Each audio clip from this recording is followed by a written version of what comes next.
Hello મિત્રો, રાધે રાધે. તો આજના વિડીયોમાં આપણે શીખવાના છીએ કે કોનથી કેરી કેવી રીતે ડ્રો કરવી. ખૂબ જ ઇઝી છે અને તમને જલ્દીથી આવડી જશે. તો છેલ્લે સુધી મારા વિડીયોમાં સાથે રહેજો.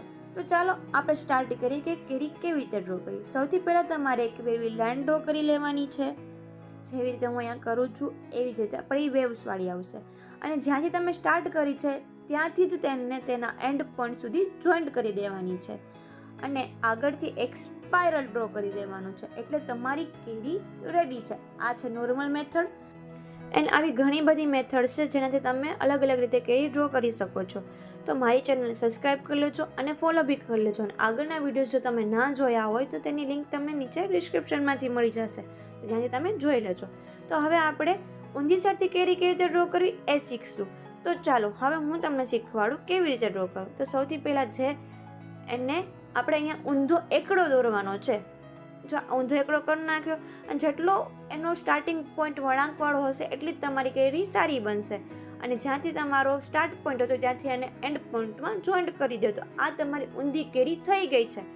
તો એક વાત યાદ રાખજો, જ્યારે તમે કોઈ શેપ લ્યો છો તો એ શેપ એકદમ જો વળાંકવાળો હશે ને તો તમારી કેરી બહુ વ્યવસ્થિત અને સારી દેખાશે.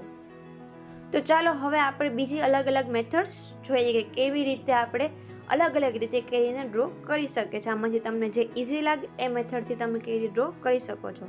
તો સૌથી પહેલાં તો તમારે સિમ્પલ છે યાદ રાખવાની મેથડ કે તમારે સૌથી પહેલાં એકડો દોરી લેવાનો છે અને એકડાનો નીચેનો જે વળાંક છે એકદમ વળાંકવાળો હોવો જોઈએ, જેથી તમારી કેરીનો શેપ સારો દેખાય. હવે આ એક થઈ ગયો છે. હવે તેનો જે ઉપરનો ભાગ છે સ્પાઇરલવાળો, ત્યાંથી તમારે એક લાઈન દોરવાની છે અને એ લાઈનને વળાંકની સાથે જોઈન્ટ કરી દેવાની છે. જેમ હું અહીં કરું છું સેમ એવી જ રીતે. તો જુઓ હવે તમારી આ કેરી રેડી થઈ ગઈ છે. અને જોઈ લો આ કેટલી ઇઝી મેથડ છે એક વળાંકવાળી કેરી ડ્રો કરવામાં, કે જેમાં એનો શેપ સારો દેખાય છે. સેમ એ જ રીતે આપણે પાછી એક વખત પ્રેક્ટિસ કરીએ કે એકડો દોરી લઈએ મસ્ત વળાંકવાળો અને તેના સ્ટાર્ટ પોઈન્ટ એટલે કે સ્પાઇરલથી એનો બીજો પોઈન્ટ સ્ટાર્ટ કરી દઈએ અને એના એન્ડ પોઈન્ટને જોઈન્ટ કરી દઈએ.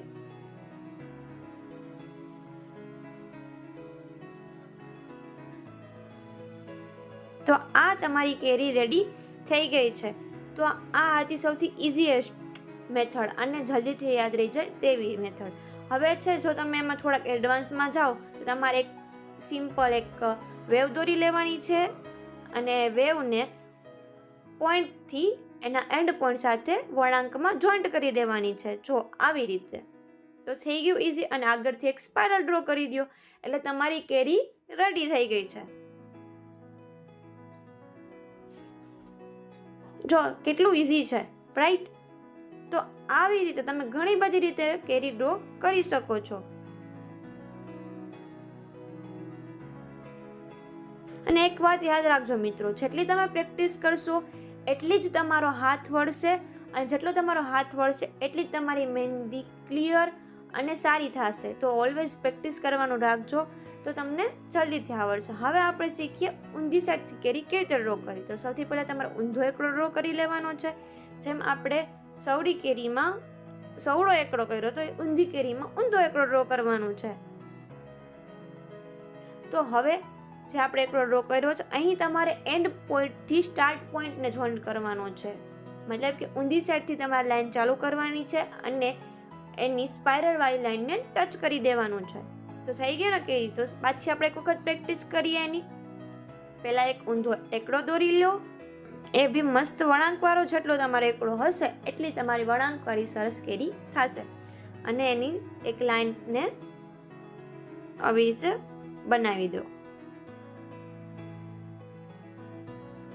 તો મિત્રો આ હતી કેરી બનાવવાની ઇઝી મેથડ્સ. અને આ કેરીને તમે ઊભી કેરી બનાવી શકો છો, આડી કેરી બનાવી શકો છો, ઉલટી કેરી ડ્રો કરી શકો છો, રાઈટ સાઈડ ફેસવાળી કરી શકો છો, લેફ્ટ સાઈડ ફેસવાળી કરી શકો છો. બધી રીતે તમે કેરીને ડ્રો કરી શકો છો.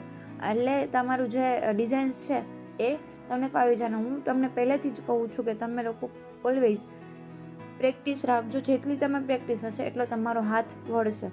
તો ચાલો હવે હું તમને બતાવી દઉં કે રાઈટ સાઈડ અને લેફ્ટ સાઈડ કેરી કેવી રીતે હોય છે. તો ચાલો જોઈ લો. તો આ એક લેફ્ટ સાઈડવાળી કેરી છે અને એક રાઈટ સાઈડવાળી કેરી છે. તો સિમ્પલ જ છે, જે રીતે આપણે પહેલી કેરી ડ્રો કરેલી હતી સેમ એવી જ રીતે આ દોરવાનું છે. તો એ તમારી લેફ્ટ સાઈડવાળી થઈ જશે અને રાઈટ સાઈડવાળી તમે કરો છો તો લેફ્ટ અને રાઈટ સાઈડથી તમારે છે ને ડ્રો કરવાનું સ્ટાર્ટ કરવાનું છે.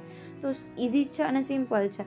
બસ તમને એની પ્રેક્ટિસ હોવી જોઈએ. જેટલી તમે પ્રેક્ટિસ હશે એટલું તમે જલ્દી તેને શીખી જશો. તો હવે આપણે મળશું નેક્સ્ટ વિડીયોમાં, અને નેક્સ્ટ વિડીયોમાં આપણે કંઈક નવું શીખશું. તો મારી ચેનલ સબસ્ક્રાઈબ અને બેલ આઇકન ટિક કરી લેજો. Bye bye.